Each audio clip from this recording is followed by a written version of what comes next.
Good morning বন্ধুরা, সবাই কেমন আছেন? আশা করি ভালো আছেন। আর আমরা এইমাত্র ঘুম থেকে উঠলাম, মানে আমি এইমাত্র উঠলাম আর উনি অনেকক্ষণ উঠেছে। উঠে উঠান ফুটান ঝাঁট টাঁট দিয়ে ওই যে গাছে জল দিচ্ছে, উঠানে দেখুন জল দিয়েছে, দিয়ে এখন বিড়ি খাচ্ছে। কারণ উনি হাঁপিয়ে গেছে। হাঁপিয়ে গেলে পুরুষ মানুষরা কি সুন্দর বিড়ি খায়, হ্যাঁ। আর আমরা হাঁপিয়ে গেলে কি খাবো বুঝতে পারি না। আমরা এবার থেকে বিড়ি খাওয়া দেবো ভাবছি। তো আজকে আমি তাড়াতাড়ি উঠলাম, ভাবলাম রান্না করব আজকে। এই গাটি কচু নিয়ে এসেছি কালকে, আর লোটে মাছ ভোলা মাছ আছে। ইলিশ মাছটা তো নষ্ট হয়েছিল, কালকে পুরোটাই রান্না করে ফেলেছি। খাওয়া তো যাবেই না, রান্না করে ফেলি আর কি করব। যাই হোক, খাওয়া গেছে যাই হোক করে। ইলিশ মাছ বলে খাওয়া গেছে। ওইটা যদি রুই কাতলা হতো তো আমি তো ফেলেই দিতাম, রান্নাই করতাম না। যেহেতু 300 টাকা দাম, আর তারপরে ইলিশ মাছ, তো যার জন্য রান্নাটা কাল করেছিলাম। তো মোটামুটি খাওয়া গেছে। আর আজকে ভোলা মাছ আর লোটে মাছ আছে, আর কচুর গাঁটি আছে, আর পুঁই শাক আছে। তা ভাবলাম পুঁই শাক দিয়ে কচুর গাঁটি দিয়ে তরকারি করব, মুসুর ডাল দিয়ে। ওটা খুব ভালো লাগে, আমরা দেশে করতাম, কর্তা খুব পছন্দ করে। তা ভাবলাম ওই রান্নাটা করব, ও খেতে পাবে একটু। তাই জন্য তাড়াতাড়ি উঠলাম ঘুম থেকে। তো উনি বলছে যে না, রান্না করতে হবে না, আর কাজের ঠিক নেই, খাবার নিয়ে যাব না, তাই বলছে। যার জন্য আমি বসে আছি, যে দূর থাকগা, তাহলে আর কি করবো, বারণ করলো যখন। তাই উঠে বসে আছি বন্ধুরা। তো ওইদিকে গাছে জল দেওয়া দিয়ে হচ্ছে কর্তার। তো চলুন দেখি। আজ কয়দিন ধরেই রান্না হচ্ছে না সকালবেলা। ওই আসলে নিয়ে যেতে চায় না বলেই হচ্ছে না, না হলে আমি ঠিক করে দিই, কষ্ট হলেও করে দিই। এই দেখুন গাছে জল দিচ্ছি, কদিন আগে গাছে জল দিল।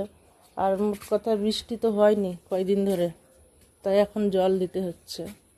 বর্ষাকাল বর্ষাকাল এখনো পড়েনি সেরকম। গাছে জল দিচ্ছে এখন। পাইপটা দিয়ে গেছে আমাদের বাড়িওয়ালা, যে গাছে জল দেওয়ার জন্য বলেছিলাম যে একটা পাইপ কিনে দিয়ে যাবে। তো ওই পাইপ কিনে দিয়ে গেছে, সেই পাইপে করে জল দিতে আমাদের সুবিধা হয়। আর এই গাছে এই বেগুনগুলো না বড় হয়ে গেছে জানেন তো বন্ধুরা। এই বেগুনটা আবার শক্ত হয়ে যাবে না হলে। আজকে কী দিয়ে রান্না করব। এই গাছে থাকলেই না বেগুন দরকার লাগে না জানেন তো।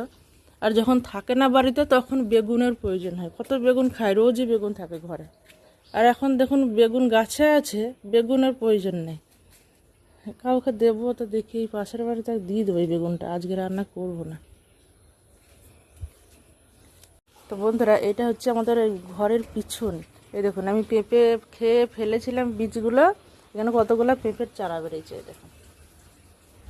আর এর আগে একটা যা বীজ ফেলেছিলাম এইখানে, এখানে একটা গাছ বড় হয়ে কতগুলো পেঁপে ধরেছে। এই যে বাড়িওয়ালা, এই যে পাশে এই এই ফাঁকটাই জানেন তো বন্ধুরা, এখানে একটা জানালা আছে, আমাদের বারান্দার জানালা। ওই জানালা দিয়েই আমি পেঁপের বীজগুলো ছড়ে ছড়ে ফেলেছিলাম, দিয়ে এই পেঁপে গাছটা হয়েছে। অনেকগুলো পেঁপে ধরেছে, কিন্তু আমরা এখনো একদিনও খাইনি, মানে ছোট ছোট ধরছে। এবার বড় হলে খাবো। আর পাড়ার অবস্থাটা খুব খারাপ, মানে না যাওয়া যায় না। এই দেখুন এখানে একটা ট্যাঙ্কি বসানো আছে, আর ওইদিকে ফাঁকা আছে, কিন্তু ওইদিকে আবার সব জঙ্গল ফেলে, নোংরা ফেলা হয়, যার জন্য ওইদিকেও আসা যায় না, এদিকেও এটার জন্য বন্ধ। মাঝখানে আছে পেঁপে গাছটা, কীভাবে পারবো? যাই হোক, ব্যবস্থা করে যেতে হবে। এই দিদি ওই দিদির মানে এই পাঁচিল টপকি টপকি যেতে হবে। মোট কথা আমাদের বাড়িওয়ালা এখনও জানে না এই পেঁপে গাছটা হয়েছে। একদিন বড় হলে একদিন 4টে পেঁপে পাঠিয়ে দেবো। তখন বললো, আরে পেঁপে গাছ কোথায় পেলাম বৌদি? ওরা আবার অবাক হয়ে যাবে। তো যার জন্য বলিনি, ঠিক আছে থাক, পরে যখন দেব তখন জানতে পারবে। আর এই দেখুন, এইটা হচ্ছে একটা কুমড়ো গাছ। এখানে একটা কুমড়ো গাছ হয়েছে। আমি তো মোটামুটি গাছপালা ভালোবাসি, যেখানে যা পাই ফাঁক পেলে মাটি পেলেই আমি লাগিয়ে দিই, হলে হয় না হলে না হয়। তো মোটামুটি যেটাই লাগাই আমার হাতে মোটামুটি হয়। তো চলুন, আমার কর্তা একদম উঠান ফোটান পরিষ্কার করে দিয়েছে। আর আজকে বৃহস্পতিবার, ভালোই হলো, আজকে উঠানটা আমার ধোয়া হয়ে গেল।